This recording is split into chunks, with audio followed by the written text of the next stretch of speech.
Excurso: el motivo de la noche en 4 poemas líricos. En el presente video vamos a intentar aclarar varios puntos referentes al análisis de los motivos en la lírica en un texto de Wolfgang Kaiser, que se encuentra dentro de su libro Interpretación y análisis de la obra literaria.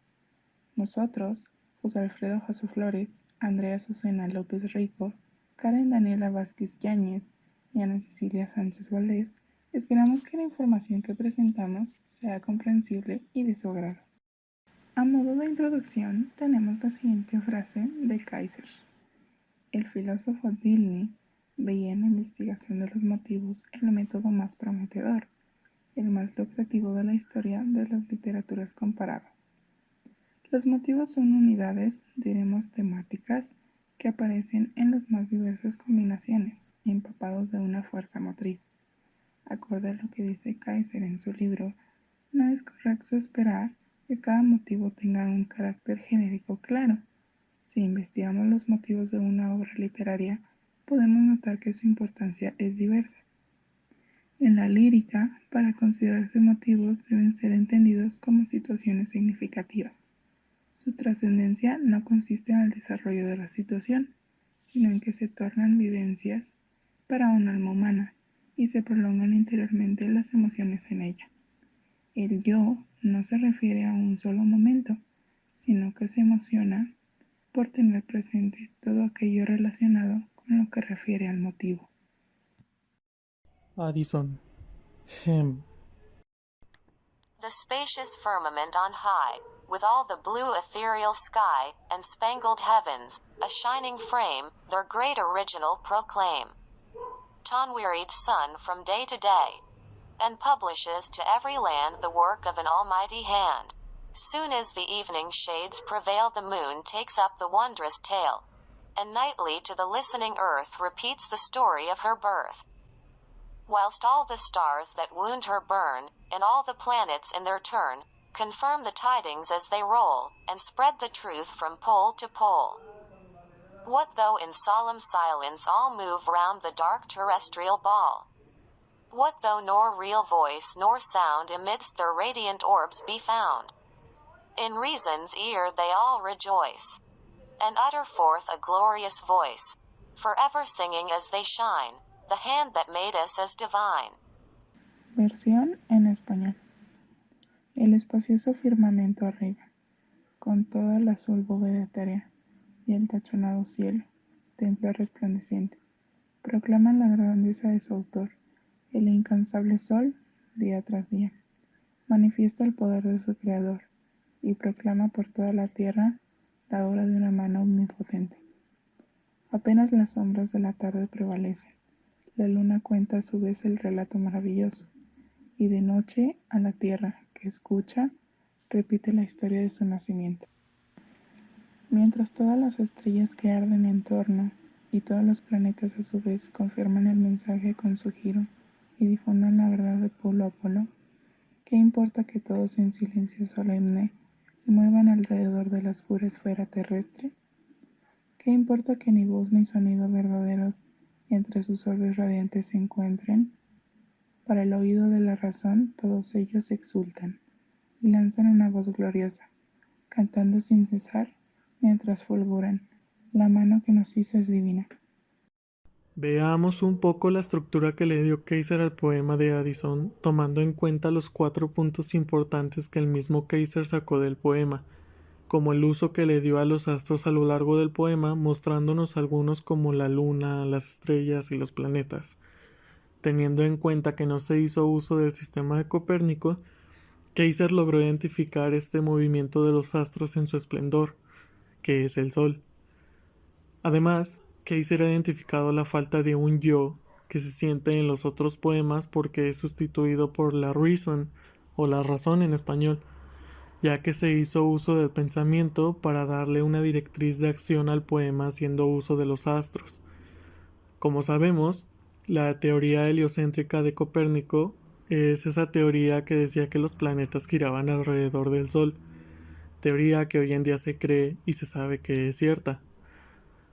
Además, Kaiser afirma que hay un mensaje captador por la razón, que es la alabanza al Creador, porque logra identificar que la noche es algo más bien especial, en lo que se logran ver cosas en el cielo que no se ven en el día, como los astros ya mencionados, y que estos mismos le cantan al Creador como un método de agradecimiento por haberlos hechos especiales, visibles solo en lo nocturno, aunque del mismo modo hay cosas especiales durante el día como lo son el cielo azul y el sol radiante, que también, según Kaiser, le cantan en agradecimiento a su creador, dándonos a entender que ese creador es una fuerza suprema. También, Kaiser destaca la profunda religiosidad en el poema de Addison al hacer mención del creador, que nos hace imaginarlo como un Dios todopoderoso y que la vivencia religiosa de los objetos de la naturaleza y los procesos nocturnos solo son vividos por la mano de este ser. Destaca también la noche como el escenario en donde se reproducía esta vivencia, una vivencia para la razón, que no era la noche. Leonor de Almeida, Portugal, desde a Marquesa de Loma. Como está sereno o céu, como sobe mansamente a lua resplandecente e esclarece este jardim, os ventos adormeceram. Das frescas águas do no interrompe o murmúrio de longe o som de clarim, acordam minhas ideias que abrangem a natureza, e esta noturna beleza vem meu estro incendiar, mas se liralanco a mil apagadas esperanias me apontam cruéis brancas, e choro em vez de cantar. Qué sereno es el cielo, qué suave se eleva, la luna resplandeciente y aclara este jardín. Los vientos se han dormido desde las frescas aguas del río. Interrumpe el murmullo, de lejos el sonido de un clarín. Despierta mis ideas, que abarcan la naturaleza, y esta belleza nocturna viene mi estro a incendiar. Pero si lanzo mi mano a la lira, esperanza extinguida, me apuntan crueles recuerdos y lloro en lugar de cantar. La estructura de Kaiser según la Marquesa de Aloma, de Leonardo de Almeida, en ella nos encontramos con la vivencia objetiva del cielo claro, de la luna resplandeciente, del viento en calma, del murmullo del agua, del sonido de un clarín surge ya desde el principio del punto de vista estático. En este poema se vive una unidad en forma puramente estática. Más bien, el ser de la noche es sentido como ser de naturaleza. Con esto, sin embargo, la estática tan marcada al principio cobra forma dinámica. Ser naturaleza en el mundo de este poema equivale a estar lleno de movimiento. Y así en la vivencia las fuerzas de la naturaleza influyen sobre el yo y despiertan en entusiasmo creador. Según Kaiser, el hombre no puede vibrar al mismo ritmo, no puede entregarse por completo. Está cargado de historia, de recuerdos y experiencias que de súbito interrumpen y se revelan mucho más poderosas que la vivencia de la noche. El poema nos hace sentir una gran melancolía, ya que la poeta nos expresa que así como es bella la noche, también está llena de recuerdos tristes y esperanzas extinguidas. Joseph von Eichendorff, Mondnacht. Es war, als hätt der Himmel die Erde still geküsst, dass sie im Blütenschimmer von ihm nun träumen müsst. Die Luft ging durch die Felder, die Ähren wogten sacht, es rauschten leis die Wälder, so sternklar war die Nacht. Und meine Seele spannte weit ihre Flügel aus, flog durch die stillen Lande, als flöge sie nach Haus. Noche de luna. Era cual si hubiera el cielo a la tierra en silencio besado, y ella, en un halo florido, con él tuviera que soñar. Iba la brisa por los campos, ondeaban suavemente las espigas, susurraban quedo los bosques, tan clara de estrellas estaba la noche. Y abrió mi alma ampliamente sus alas, voló sobre los campos silenciosos, como si volara hacia casa. La vivencia total de la noche se anticipa. En realidad, ya se anuncia en el título Noche de Luna, pero la primera estrofa era cual si hubiera el cielo a la tierra en silencio besado, y ella, en un halo florido, con él tuviera que soñar. Revela igualmente que tampoco aquí se trata de una vivencia estética de la naturaleza o de un paisaje. De hecho, la imagen que despierta busca evocar sentimientos y memorias del yo. Al fin de la segunda estrofa, todo se funde en una situación. Tan clara de estrellas estaba la noche. Es decir, después de todo lo que dice la segunda estrofa, cada cosa está unida, haciendo a la noche estrellada. Sentimos el proceso mítico de un beso de novios entre el cielo y la tierra. Era cual si hubiera el cielo a la tierra en silencio besado. Está hablando del anochecer, cuando el sol empieza a bajar y pareciera que el cielo y la tierra se funden en uno mismo. De modo que es inmanente la relación con el cielo en todas las vivencias aisladas de la segunda estrofa.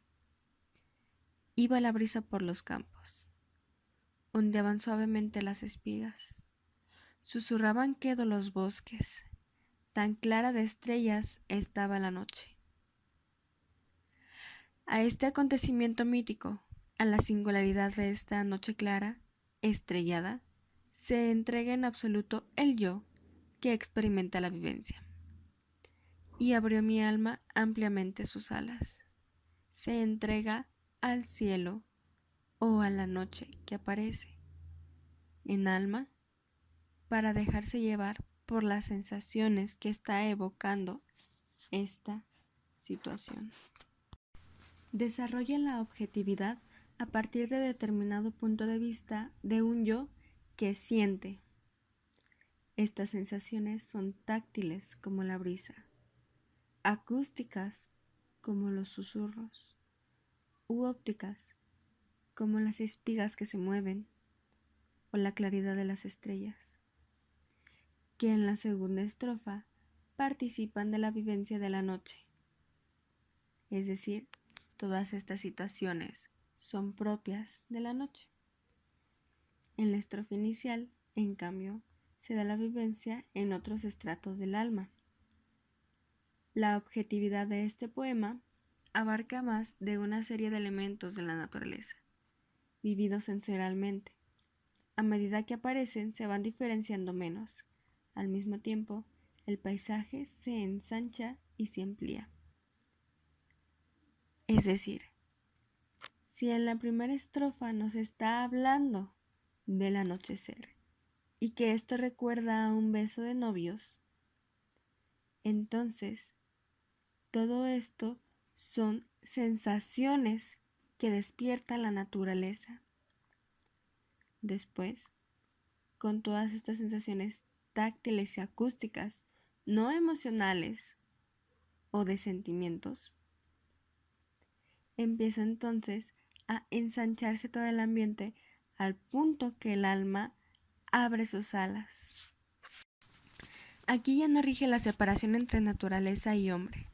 De hecho, en el momento en el que se compara algo tan natural y común como el anochecer con algo completamente humano como un beso de novios, la línea se desdibuja y comienzan a unirse los mundos naturales y humanos. Hay en el hombre estratos que responden activamente a la llamada del cielo. El alma del hombre que tiene la vivencia sigue la llamada. Abre sus alas y se deja llevar en los campos silenciosos. El hombre se siente alejado de la tierra, siente el éxtasis usando esta palabra en su acepción primordial. Es como si esta alma volase hacia casa, Naos, pero la casa del alma es la patria celestial. Es decir, no está hablando de volar hacia casa del yo hombre, sino del yo celestial, que está conformado por la naturaleza y el cielo con el cual suele identificarse la noche. ¿Qué queremos decir? Todo lo que ha ocurrido a lo largo del poema, las situaciones y las imágenes, hacen que naturaleza y hombre se fundan, que el alma del hombre decida ir al hogar del alma en el cielo. Así, la vivencia de la noche no es solo una vivencia de la naturaleza, sino una vivencia esencialmente religiosa que solo se produce porque los objetos de la naturaleza y los procesos nocturnos son vividos en su peculiaridad. Se expresa con exactitud la naturaleza de la noche. El hombre se entrega por completo, más precisamente por la intensidad de la vivencia nocturna. Se hace visible algo que existía más allá de la noche y actuaba a través de ella, la patria celestial del alma. Todo esto gracias al motivo de la noche, como un medio para representar la salida del alma y la llegada al hogar celestial. Baudelaire, Requiem. Sois sage, ô ma douleur, et tiens-toi plus tranquille. Tu réclamais le soir, il descend, le voici. Une atmosphère obscure enveloppe la ville, aux uns portant la paix, aux autres le souci. Pendant que des mortels, la multitude vile, sous le fouet du plaisir, ce bourreau sans merci, va cueillir des remords dans la fête servile. Ma douleur, donne-moi la main, viens par ici. Loin d'eux, vois se pencher les défuntes années, sur les balcons du ciel en robe surannée. Surgir du fond des eaux le regret souriant, le soleil moribond s'endormir sous une arche, et comme un long linceul traînant à l'Orient, entends, ma chère, entends la douce nuit qui marche. Recogimiento. Sé buena, pena mía, y quédate tranquila. Al atardecer clamabas, ya desciende, él aquí. Envuelve a la ciudad una atmósfera oscura. A unos trae la paz y a otros la preocupación.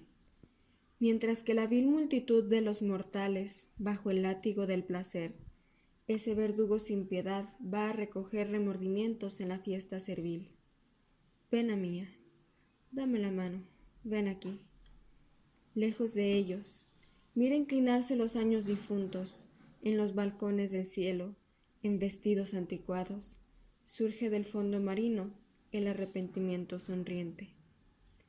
El sol moribundo duerme bajo un arco y, como una larga sábana, se arrastra hacia oriente. Oye, querida, oye la dulce noche que avanza. Lo que dice el autor respecto al poema y el motivo de la noche que se encuentra en él es que en Baudelaire se sobreponen diversos estratos de vivencias. El escenario es al principio la ciudad, después la abandonamos y nos encontramos en un vasto paisaje sobre el cual se abóveda el cielo. De este modo, el motivo de la noche es tratado junto con la ambientación, es decir, la noche se acerca cada vez más a la par que lo hace el cielo. Con esto, Keiser demuestra que el poema está en un proceso de cambio, pasando de lo terrenal a lo celeste. Específicamente, vemos la ciudad en el verso 3 de la estrofa 1, envuelve a la ciudad una atmósfera oscura, y lo celeste en el verso 2 de la tercera estrofa, en los balcones del cielo, y en el primer verso de la cuarta. El sol moribundo duerme bajo un arco. Siguiendo la idea del cambio presente en el poema, Keiser dice: por todas partes acontece algo. Este poema es el más rico en movimiento de los tres más modernos. En Baudelaire, el mundo objetivo está en movimiento espacial, del mismo modo que efectúan un movimiento en el espacio los protagonistas, que son todas estas cosas que aparecen en el poema, incluyendo los sentimientos, y están pasando por un mismo proceso, la llegada de la noche. Así pues, llegamos al descendre, que inicia todo este movimiento con la tarde que desciende, y pasamos al pencher, o inclinarse de los años difuntos. Luego llegamos al sorgir, o el surgir del arrepentimiento.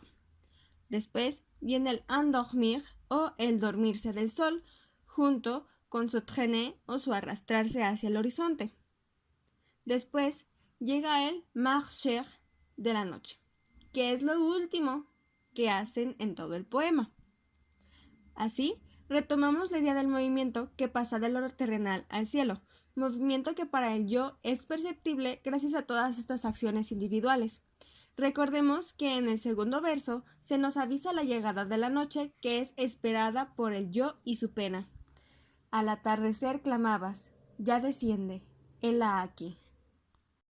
Habiendo hablado de los protagonistas, hay que mencionar rápidamente a algunos de ellos. Los objetos, que como dice Kaiser, en la medida en que surgen ante nuestra vista, solo son una determinación de lugar para seres de naturaleza especial. El verdugo plaisir, los años muertos o difuntos y el pesar. Podemos ver en el verso segundo de la segunda estrofa y en el primero de la tercera, que sostienen un estado anímico. Bajo el látigo del placer, ese verdugo sin piedad. Lejos de ellos, mira a inclinarse los años difuntos. Ahora hablemos del yo. Este tiene la vivencia y se nos presenta incluso en extraño dualismo, como el yo que exhorta, indica y guía. Sé buena, quédate tranquila, dame la mano, ven aquí, mira, oye. Y también como el douleur, o la pena, que está vinculada al yo. Esta vinculación la podemos ver cuando el yo la llama mía o querida. Esta segunda opción es más clara en francés al decir ma, marcando la posesión antes de cher. Sin embargo, a pesar de este vínculo, la pena tiene al mismo tiempo una existencia propia, que se ve en el segundo verso diciendo, al atardecer clamabas. No clamaba el yo, lo hacía la pena por sí misma, que, aunque extensión, tiene deseos propios incontrolables por el yo. En resumen, el yo es tanto la pena como la persona que la sufre. Aún así, la pena logra un cierto grado de independencia cuando notamos que ambas partes realizan acciones para una u otra de ellas. Pero, ¿por qué es importante remarcar el dualismo? Porque así como la pena se presenta arraigada del yo, la noche tiende a tener como un contrario al día. Por decirlo sencillamente, la noche existe gracias al día y viceversa.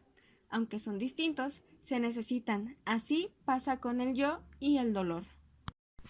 Para hablar del espacio hay que recordar que hemos mencionado un paso de lo terrenal a lo divino, por lo que todo lo que entre en él es importante y representará este movimiento de la llegada de la noche. Continuemos con lo que ha dicho Kaiser. El espacio en este poema es de extraña grandiosidad en sus dimensiones. Espacio mítico, a través del cual caminan casi como dioses antiguos los fenómenos de la naturaleza. Le soir, el atardecer, le soleil, el sol, la nuit, la noche. Y también los contenidos anímicos grandiosamente estructurados como douleur, la pena, défunts années, los años difuntos, regret, el arrepentimiento, que se presentan junto con poderes vitales como el plaisir o el placer. Lo que el autor quiere decir es que todos estos elementos ayudan a comprender el espacio o universo del texto, otorgando una imagen o una sensación al lector para que pueda comprender los sentimientos y visiones del yo. Al decir que caminan casi como dioses antiguos, quiere decir que son objetos poderosos, por lo que se entiende que son los encargados y que son capaces de mover y preparar el camino de la llegada de la esperada noche. Ahora recalcaremos y ordenaremos algo que ya se ha dicho con anterioridad. La noche es un ser mítico, directamente nada se dice de ella, sino con palabras, sí mediante la configuración. Todo lo que antecede, todo lo que está en el espacio de este poema actúa solo como una preparación para la llegada de la noche. Se siente una gradación a la que contribuye maravillosamente la estructura del soneto. La noche aparece casi como la dominadora superior a todos los demás seres. No ejerce ninguna violencia, pero sus atributos, douce, dulce, y long linceul, larga sábana, prometen refugio, seguridad, de forma que hace que el título tome sentido. Recueillement, o recogimiento. Aunque la actuación de la noche parece no estar expresa, en el fondo está presente y viva por la configuración del poema. De nuevo, el título se revela altamente significativo.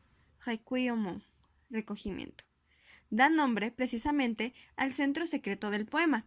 Por otra parte, en el transcurso de este se realiza una nítida evolución en las relaciones entre el yo y su dolor. Al principio, este es inquieto, exigente, y se le dirige una exhortación. Sé buena, pena mía, y quédate tranquila. Después se llega a tomarle confiadamente de la mano. Pena mía, dame la mano, ven aquí. Y por último se le llama ma chère. Oye, querida, oye la dulce noche que avanza.